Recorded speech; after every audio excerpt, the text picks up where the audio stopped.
Okay, GDP Wars Part 2. Once again, we have the top 5 countries by... Oh, no, it's not GDP, it's population. Top 5 countries by population versus the next 15 versus everyone else. In the last video, we had Southeast Asia getting cleaned up, and that was about it. Up next, we're kind of done with Southeast Asia for now. The red team and blue team, if they could cooperate, would be able to knock out the pink team in this area. However, they don't feel like it. Also, the Koreas and Taiwan are very well defended, as the pink team really wanted to keep Taiwan, so they have a lot of troops there. And it's a pretty defendable island, as has been proved. But in the meantime, we have a few things happening. So American forces, they haven't really done much, so they're bored and jealous, so they start an invasion into Canada. This is my honest prediction of how an invasion into Canada would go. Americans cross over into Ontario, take Toronto, and then from there they march up from New York, take Montreal, taking most of Canada's population. They capture Ottawa, they march into Vancouver, and with it Canada has nothing, it surrenders. It's like, I'm not even joking. That is exactly how I predict an invasion of Canada would go. It would be over within a month. The U.S. Army is very powerful, and Canada is very flat. Or at least the populous regions are very easy to take over. Toronto is literally, I think it's 80% of Canada's population lives within 100 miles of the U.S. border. Realistically, though, more actually live closer than that even. Like Montreal is only like 20 miles. And like Toronto is technically like, Toronto's technically like 100, but yeah, I don't know. Whatever. The US is able to take that over, and then they land on Greenland, which is undefended. They land in the north, and then a brutal camp. You know what? Screw this. It's undefended. They march through the coldness. I don't care. The blue team and pink team now form a temporary alliance. By the way, this happens at the same time as what's going on in Southeast Asia. I said that last video, but all of this is happening at the same time. The blue and pink team form a temporary alliance. So last video I went over Southeast Asia, now I'm going over the Americas. A temporary alliance just is now set up between the blue team and pink team in order to wipe Mexico out. So to start, we have pink team forces quickly cutting off the Yucatan Peninsula. There's a powerful pink team, as does most of the Americas.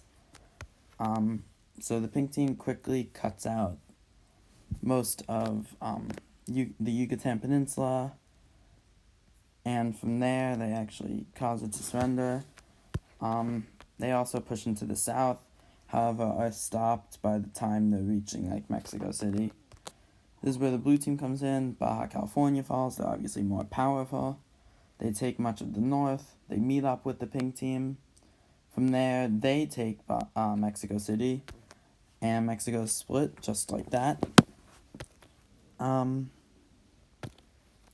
The pink team, however, now the blue team and pink team are at relative peace, but that was only for that. Now we have the blue team and red team forming an alliance.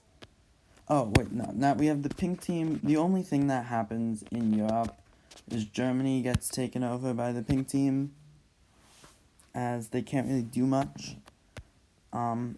And we have the pink team in Africa. No, we have the Arabian pink team. No. The pink team from Africa supplies the pink team in the Americas, and they managed to take Brazil. This would be hard. I'm not really going to go over the details. They take the Amazon forest, and from there, they take Brasilia, and then most of Brazil's population falls. Not going to go into details, but Brazil loses. But however, with many pink forces now outside of Africa, the red team takes advantage of this by pushing into Sudan and Eritrea. from Egypt and Ethiopia, respectively, which both fall, connecting the two. With it, the combined force takes out South Sudan, followed by an invasion into Chad, and just like that, the red team has taken over has connected their African claims. With this part of Africa surrounded, it doesn't really stand a chance against the giants, so it falls, and now Africa's cut off, and they hope to focus on the south first, as they're typically poorer, less stable than I guess. No, I don't really know or care. Congolese forces, push into the, I guess we'll call it, I don't really know what it's called, the Lake Victoria region. They take Tanzania, all these countries, and they keep pushing. Forces from like Nigeria mainly are actually pushing into West Africa, disregarding orders. However, they managed to do that well until eventually they're cut off. This marks a major blow for the red team, as the pink team has just kind of destroyed many Nigerian forces. With it, Nigeria's the red team's not very happy because they could have taken out all of Africa there. However, the map is going to stay at this. We'll have one or two more things for the video. The first is the red team invasion of the Arabian Peninsula. So the red team starts, forces land in Yemen, as it's pretty unstable and easier than invading through Israel. They take over Yemen, march to the deserts of Oman. Iranian forces also land in the desert of the UAE, take it. Qatar, Bahrain both fall. Turkish forces push into Syria for about the 700th time. Lebanon, Jordan, Israel surrounded. Whoa, that is really good, that border. Israel is surrounded, and eventually it's powerful, but it doesn't stand a chance.